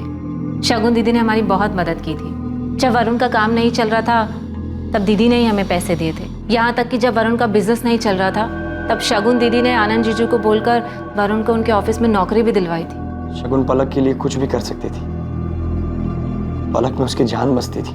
पर शगुन पलक को गोद ले रही थी, इस बात से आपको कोई प्रॉब्लम नहीं? नहीं सर, बिल्कुल नहीं। मैं तो खुश था कि हमारी फैमिली पूरी होने वाली थी। पलक बेटा, जिस दिन आप मौसी के साथ गोला खाने गए थे उस दिन आप खो गए थे ना, तो फिर आपको बिल्डिंग के बाहर किसने छोड़ा? पता नहीं। ठीक है, कोई बात नहीं। कोई आपकी बच्ची को ऐसे ही मार्केट से उठाकर ले आया और आप लोगों ने कंप्लेंट तक नहीं की? एक्चुअली उस इंसिडेंट के बाद पलक बहुत घबरा गई थी। और फिर उसी शाम इनकी शगुन दीदी की डेथ हो गई। क्या कोई ऐसा है जिसे पलक से कोई प्रॉब्लम है, या फिर इस बात से कि शगुन पलक को गोद ले रही थी? मनोहर चाचा थोड़े पुराने ख्यालात के। उनका कहना था कि पलक हमारा खून नहीं। तुम लोग ऐसे ही किसी को भी गोद कैसे ले सकते हो? चाचा जी, पलक कोई ऐसी वैसी बच्ची नहीं है, मेरी बहन की बेटी है। जो वो भी हो, पर वो इस परिवार का, आनंद का अंश नहीं है। क्या फर्क पड़ता है चाचा जी? उसकी परवरिश तो हम दोनों मिलकर ही करेंगे ना। देखो बहू, तुम्हें लगेगा बुरा, लेकिन सच्ची बात तो यह है कि तुम खुद आनंद को बच्चा नहीं दे पाई हो। चाचा जी, आप कैसी बातें कर रहे हैं? पलक को गोद लेने का फैसला हम दोनों का है। और प्लीज आप शगुन के खिलाफ कुछ भी मत बोलिए, मैं सुन नहीं पाऊंगा और आपको बुरा लग जाएगा। हाँ, सच्चाई तो यह है कि तुझे अपनी बीवी के अलावा आजकल कुछ दिखाई नहीं देता है। तू इसके प्यार में अंधा हो गया है। हाँ, हो गया हूं अंधा। अगर शगुन पलक को गोद लेना चाहती है तो हम जरूर पलक को गोद लेंगे, और ये हमारी लाइफ है। मेहरबानी करके आप उसमें दखल अंदाजी ना करें तो अच्छा होगा। उस दिन झगड़ा हुआ था सर, लेकिन उसके बाद उन्होंने इस बात पर कभी कुछ नहीं कहा। मनोहर और उसके बेटे दर्पण कुलकर्णी से बात हो गई है, दोनों को थाने बुलाया सर। ओ मेरा गुड़िया रानी, आजा आजा मेरा। ज्यादा चालाकी नहीं, जैसा बोला है 5 लाख नकद चाहिए, नहीं तो तेरा कांड सबके सामने आ जाएगा। आप नहीं चाहते थे कि शगुन पलक को गोद ले? हाँ, मैं नहीं चाहता था कि हमारे परिवार में कहीं बाहर का खून आए। आपके खानदान में किसी और का खून मिल रहा था, इससे आपको प्रॉब्लम थी? या आनंद और शगुन की सारी प्रॉपर्टी उस बच्चे के नाम हो जाती, इससे प्रॉब्लम थी? कैसी बात कर रहे हैं आप? सच बोल रहा हूं मैं। अगर आनंद और शगुन उस बच्ची को गोद नहीं लेते तो उनकी सारी प्रॉपर्टी आपके बेटे दर्पण को मिल जाती। सर, हमारा खुद का बिजनेस है, हम क्यों आनंद दादा के पैसों पर नजर डालेंगे? वैसे कितने भी हो दर्पण, इंसान को कमी लगते हैं। इंस्पेक्टर साहब, ऐसे और जायदाद का मोह नहीं है मुझे, लेकिन पराया खून पराया ही होता है। और शगुन ऐसा करने वाली थी, इसलिए आपने उसे रास्ते से हटा दिया। कैसी बात कर रहे हैं आप? शगुन आनंद की बीवी थी, हमारे परिवार का हिस्सा थी, और लोग तो अपने परिवार के लिए जान तक दे देते। सर, ये आनंद के बिजनेस और प्रॉपर्टी की डिटेल्स हैं। सर, बिजनेस में तो शगुन और आनंद ये दोनों ही 50-50% की पार्टनरशिप पर है, लेकिन बाकी की प्रॉपर्टीज, बैंक बैलेंस और एफडी ये सिर्फ शगुन के नाम पर है। जहां पैसा होता है ना, वहां दुश्मन जरूर होते हैं।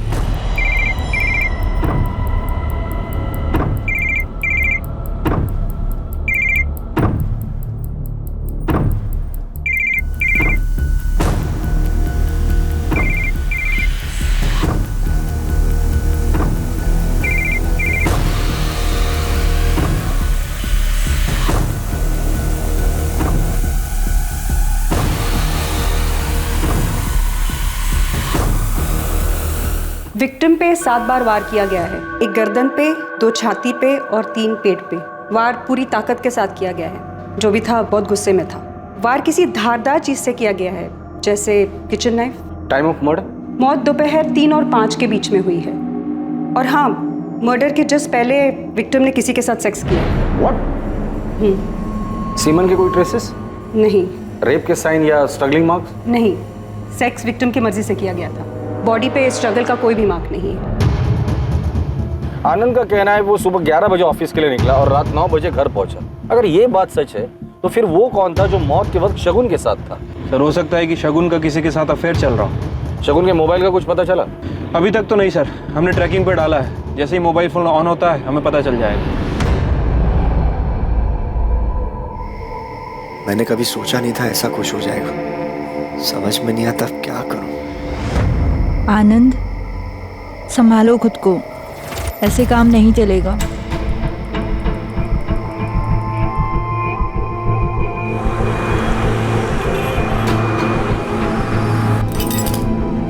क्या हुआ इतनी जल्दी?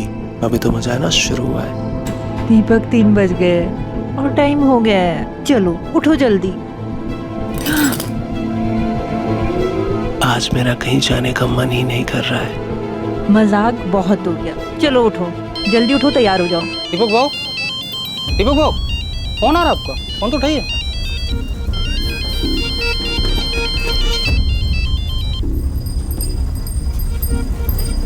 हेलो, अभी काय को फोन किया? तेरी याद आ गई, पैसे चाहिए। दिया ना 2 लाख।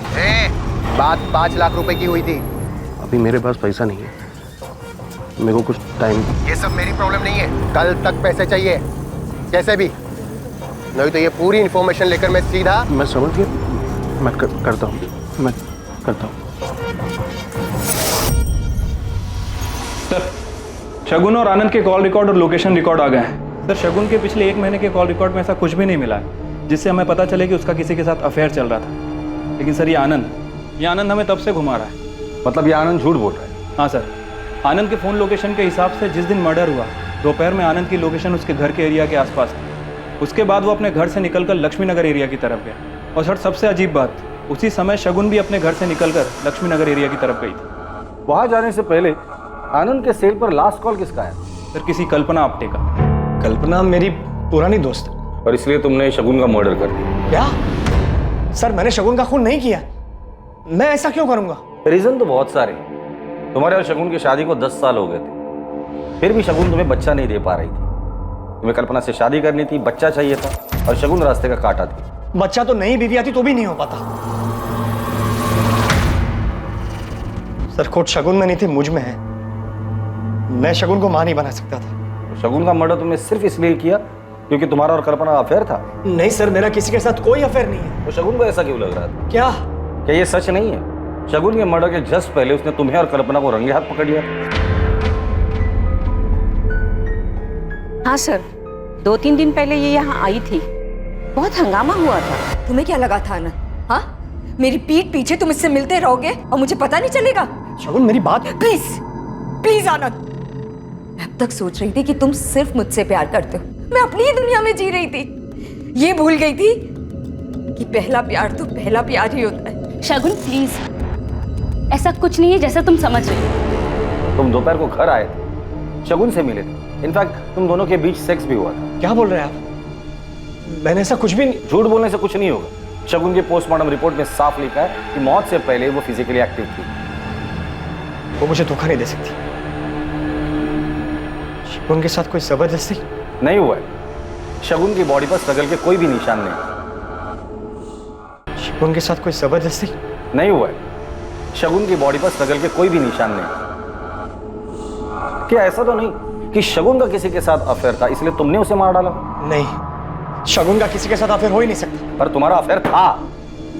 उस दिन घर से निकलकर तुम कल्पना से मिलने लक्ष्मी नगर आए थे। कल्पना तुम्हारी कोई पुरानी दोस्त नहीं, शायद तुम्हारा पुराना प्यार था, इसलिए तुमने और कल्पना ने मिलकर शगुन को रास्ते से हटा दिया। सर, कल्पना, हमारे पास सारे सबूत हैं। कल्पना के पड़ोसियों ने स्टेटमेंट भी दिया है। बेहतर यही होगा कि तुम सच बता दो।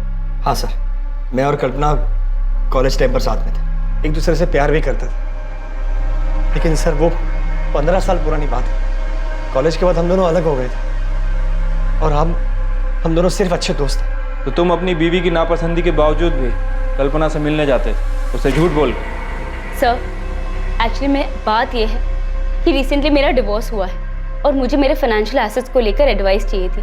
इसी सिलसिले में आनंद मेरे घर आए थे, शगुन को बिना बताए, और अचानक शगुन भी मेरे घर आ गई। तो शगुन चले जाने के बाद तुम डर गए। तुम्हें लगा शायद वो तुम्हें डिवोर्स दे देगी और तुम्हारे हाथ से सारी प्रॉपर्टी चली जाएगी, क्योंकि सारी प्रॉपर्टी शगुन के नाम पर। इसलिए प्रॉपर्टी के लिए तुम दोनों ने मिलकर शगुन को मार डाला। नहीं सर, ये कल्पना के घर से निकलने के बाद तुम सीधे ऑफिस गए, पर इस बार चालाकी से अपना फोन ऑफिस में ही छोड़ा। फिर घर आए, शगुन को मनाया, उसके साथ फिजिकल रिलेशन बनाए और फिर उसे मार डाला। नहीं सर, ऐसा कुछ भी नहीं हुआ।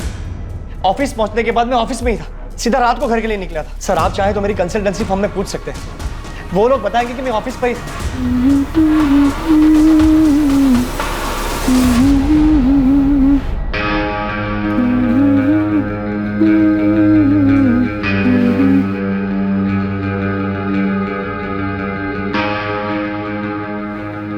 ये क्या कर रहे हैं आप? तो मेरी पत्नी है, जो छू भी नहीं सकता क्या? इतना कैसे बदल गए आप अचानक? इसे ना माँ के पास छोड़ गया। मैं तेरे को बताता हूँ कितना बदल गया।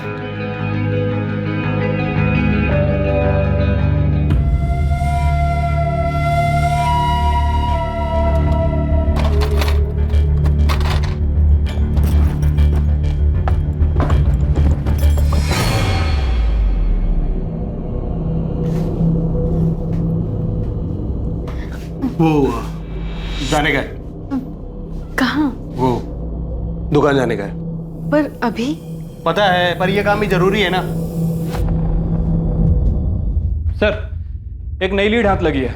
12 तारीख को पलक जिस मार्केट से गायब हुई थी, एटीएम के बाहर का सीसीटीवी फुटेज मिला है, ठीक उसी वक्त का। सर ये एटीएम मार्केट से थोड़ी दूर है, ज्यादा चहल पहल नहीं रहती यहाँ पर।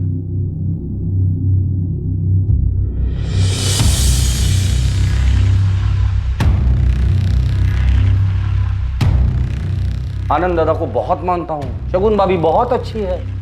इतना झूठ, ये सारा प्लान तेरा था ना? सिर्फ प्रॉपर्टी के लिए किया ना ये सब कुछ?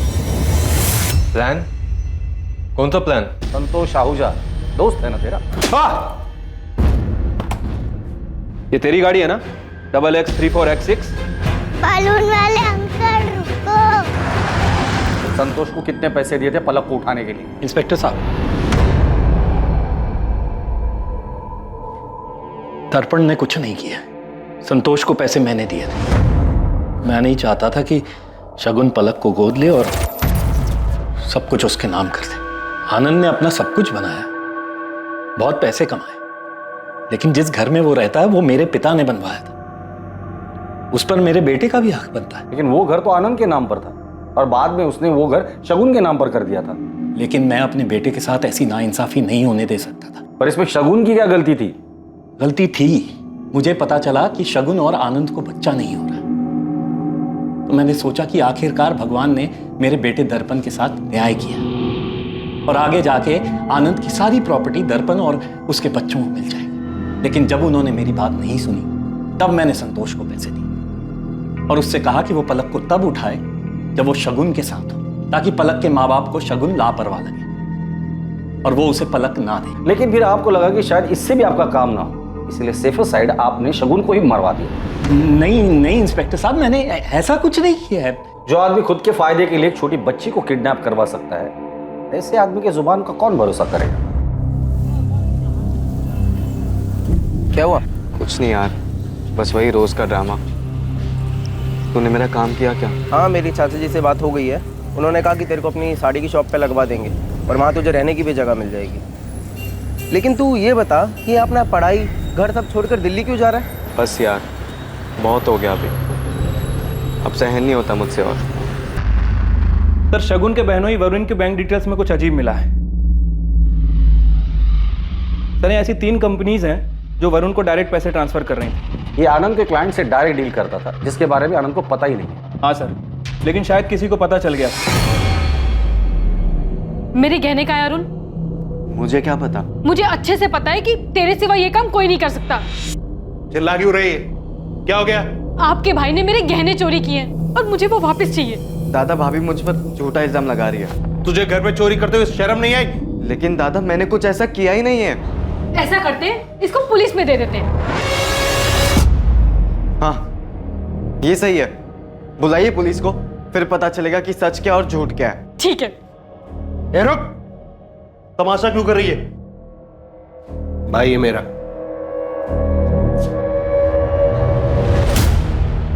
तुम्हारी बीवी ने हमें बताया कि शगुन ने तुम लोगों की काफी हेल्प की थी, तुम्हें बिजनेस के लिए पैसे भी दिए थे।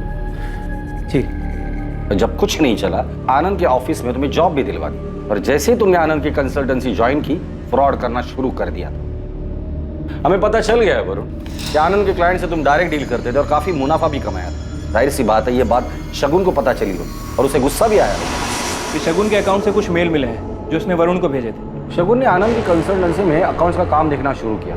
उसे पता चल गया था कि वरुण आनंद की कंपनी में फ्रॉड कर रहा है। मैं मानता हूं कि मैंने कंपनी के पिछले अकाउंटेंट शर्मा के साथ मिलकर कंपनी के कुछ क्लाइंट्स के अकाउंट्स में हेरफेर की थी।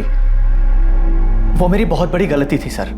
वरुण, आनंद ने बहुत मेहनत करके खुद से कंपनी खड़ी की है और आप उन्हें धोखा दे रहे हैं और फिर इतने कॉन्फिडेंट भी हो कि मैं आनंद से जाके कुछ नहीं कहूंगी। क्यों? देखो, मेरा जो होगा सो होगा। अपनी बहन सुनंदा का सोचो, क्या बीतेगी उसमें। अपनी बेटी दे रहा हूं तुम्हें शगुन। एहसान मानना चाहिए मेरा कि तुम्हारी जिंदगी की सबसे बड़ी कमी मेरी बेटी की वजह से पूरी हो रही है। मैंने शगुन से माफी मांग ली थी सर। जो भी मैंने हेरफेर किया था वो सारे पैसे लौटा दिए थे उसे। उसके बाद सब कुछ नॉर्मल हो गया था। अब आप ही बताइए, मैं शगुन को क्यों मारूंगा सर? सर मैंने आनंद के ऑफिस में बात की है पता चला है कि 12 जून को कल्पना से मिलने के बाद वो रात तक ऑफिस में ही था। और ये दर्पण और मनोहर? सर ये दोनों भी अपने घर पे थे। तावड़े, इन सब में एक बात समझ में नहीं आई। अगर आनंद सच बोल रहा है तो क्या वाकई शगुन का किसी के साथ अफेयर चल रहा था? और किसके साथ? क्योंकि इसके कॉल रिकॉर्ड, मैसेजेस सब कुछ थी। ये माजरा समझ में नहीं आया। शगुन का अफेयर था या नहीं था?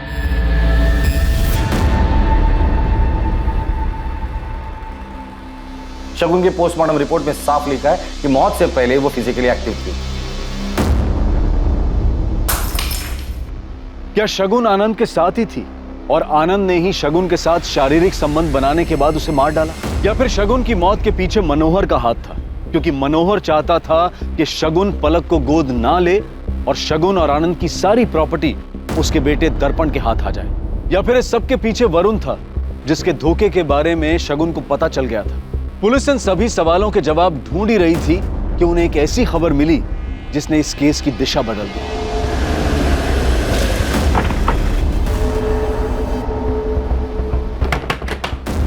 अखिलेश मिश्रा जी। किधर जा? साहब मैंने कुछ नहीं किया साहब, मैं तो बस छोटे मोटे हाथ मारता हूँ। छोटे मोटे हाथ मारते मारते आदमी का बड़े हाथ मारना शुरू करता है ना, पता भी नहीं चलता। फटाफट बता दे, शगुन को कैसे जानते हो? किसने सुपारी दी थी और उसका फोन कहाँ है? आई शपथ साहब, मैं नहीं जानता किसी शगुन को, और मैंने नहीं मारा उसको, और मेरे पास उसका फोन भी नहीं है साहब। तो तेरा सिम उसके मोबाइल में कैसे आया? कौन सा सिम? 440908 तेरा ही नंबर है ना? हाँ साहब मेरा ही नंबर है, पर ये पुराना नंबर है, 3 दिन पहले बदला है साहब। अच्छा, मर्डर करने के बाद नंबर भी बदल दिया? साहब मैं एकदम सच बोल रहा हूँ, आप चाहे तो वो दुकानदार से पूछ लो ना साहब।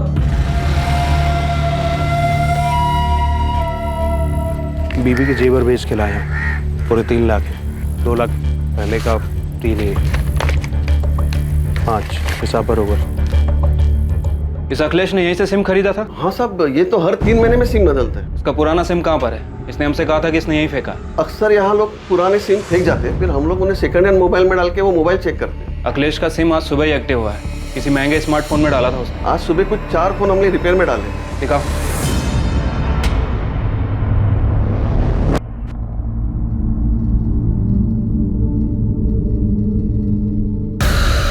ये फोन किसने बेचा था? वो आदमी और एक फोन ठीक करवाने आया था। हमारे पास जितने भी मोबाइल रिपेयर होते हैं ना, मैं सबका नंबर लिखता हूँ। नंबर दो उसका। बोलो।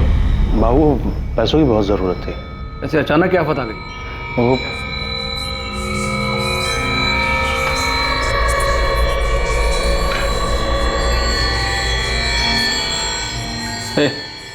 अंदर जा।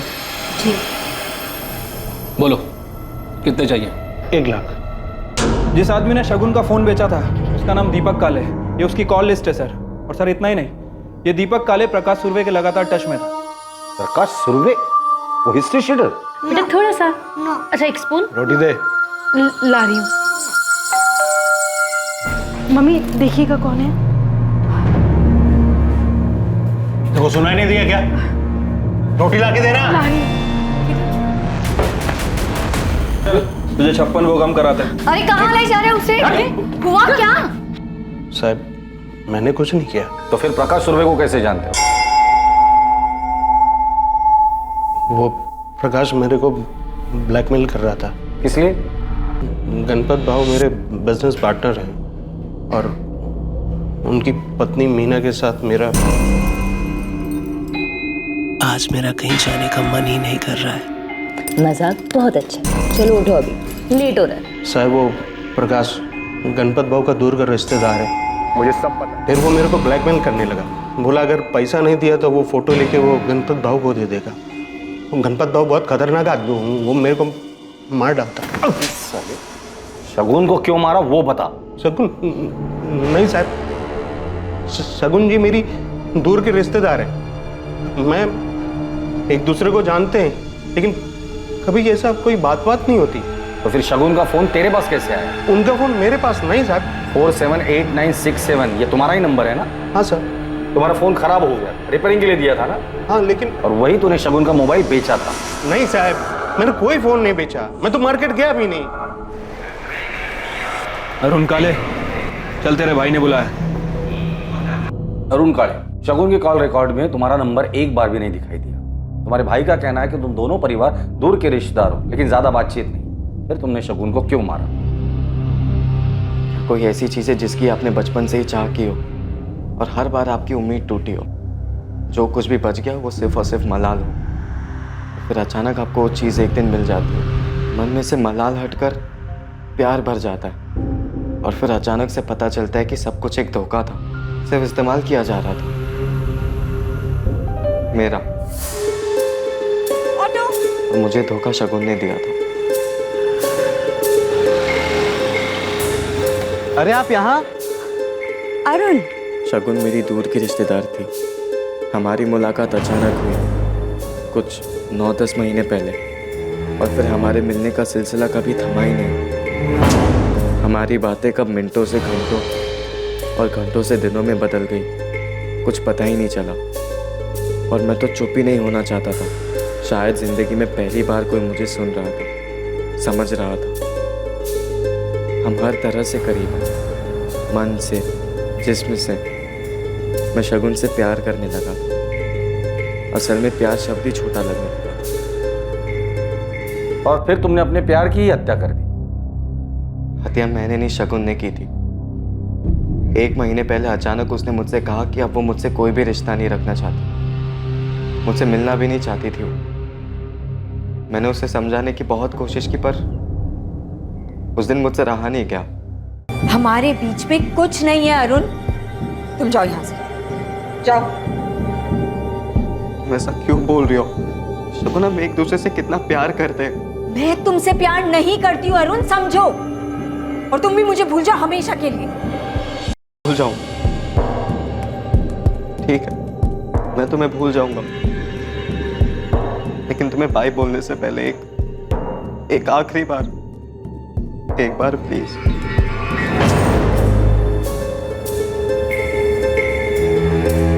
क्या हुआ? इतना मुस्कुरा क्यों रहे हो? क्योंकि मैं सब जानता हूँ, तुम भी मुझसे उतना ही प्यार करती हो। क्या? तुम गलत समझ रहे हो अरुण। अगर तुम मुझसे नहीं अपने पति से प्यार करती ना, तो आज उसे धोखा देकर मेरी बाहों में नहीं होती। अरुण, तुम्हें कोई राइट नहीं है मेरे रिश्ते पे कुछ भी बोलने के लिए। राइट नहीं है मतलब? शगुन, बात को समझो। तुम अपने पति को धोखा दे रही हो क्योंकि तुम सिर्फ और सिर्फ मुझसे प्यार करती हो। तुमसे प्यार नहीं करती हूँ अरुण, मैं सिर्फ और सिर्फ अपने पति आनंद से प्यार करती हूँ। मैंने तुमसे रिश्ता बनाया क्योंकि क्या शगुन? शगुन, मैं जानता हूँ तुम मुझसे प्यार करती हो। तुम्हारी इस चुप्पी का और कोई मतलब नहीं बनता है। मतलब है अरुण, मतलब है। मैंने तुमसे रिश्ता बनाया क्योंकि मुझे तुमसे एक बच्चा चाहिए था जो मुझे आनंद से कभी नहीं मिल सकता। सॉरी अरुण, लेकिन सिर्फ यही रीजन है कि मैंने तुम्हारे साथ रिश्ता बनाया। मतलब तुमने सिर्फ मेरा इस्तेमाल किया? नहीं अरुण, नहीं। तुम सबको सिर्फ इस्तेमाल ही करना आता है लोगों का, किसी के फीलिंग्स की कदर ही नहीं है जरा भी। और मैं तुमसे प्यार कर बैठा। मुझे लगा कि तुम मुझे धोखा नहीं दोगी, तुम अलग हो सबसे, लेकिन नहीं, तुमने भी मुझे धोखा ही दिया। मैंने उन्हें धोखा दिया ये सोच के ना मैं खुद से भी नजर नहीं मिला पाती। आनंद मुझसे बहुत प्यार करता है वरुण, बहुत ज्यादा। I'm sorry।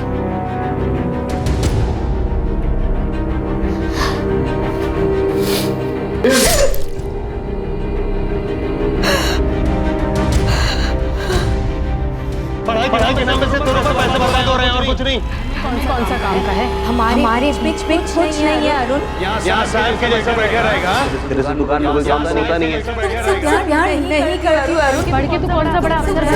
मैं सिर्फ और सिर्फ पति आनंद से प्यार करती हूँ। तुम दोनों के बारे में कोई नहीं जानता, यहाँ तक कि शगुन के कॉल लॉग में तुम्हारा नंबर भी नहीं था। हाँ, क्योंकि पिछले 1 महीने से हमारी बातें बंद हो गई थी, और उससे पहले भी ज्यादा करके हम चैट्स पर ही बातें किया करते थे। इसलिए तुम्हें लगा तुम बच जाओगे? नहीं सर, शगुन को लगा था कि वो बच जाएगी। वो आगे बढ़ना चाहती थी अपने पति और अपने बच्चे के साथ, लेकिन मैं ऐसा होने नहीं दे सकता था। उसने तुम्हें ठेस पहुंचाई और तुम उससे ऊपर उठ सकते थे, आगे बढ़ सकते थे, और अफसोस तुमने जुर्म का रास्ता किया। शगुन की सच्चाई जानकर आनंद को गहरी ठेस पहुंची थी। सुनंदा और पलक को भी गहरी ठेस पहुंची थी। दोनों शगुन के जाने का गम भुला नहीं पा रहे थे।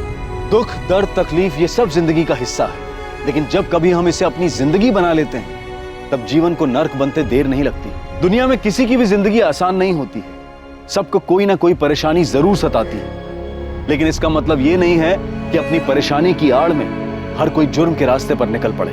अपने दुख को भूल पाना आसान नहीं होता है, लेकिन उस मलाल को सीने में बना देना भी अच्छा नहीं। अब मैं अनूप सोनी आपसे विदा लेता हूं। देखते रहें क्राइम पेट्रोल सतर्क, सोमवार से शुक्रवार रात 11 बजे।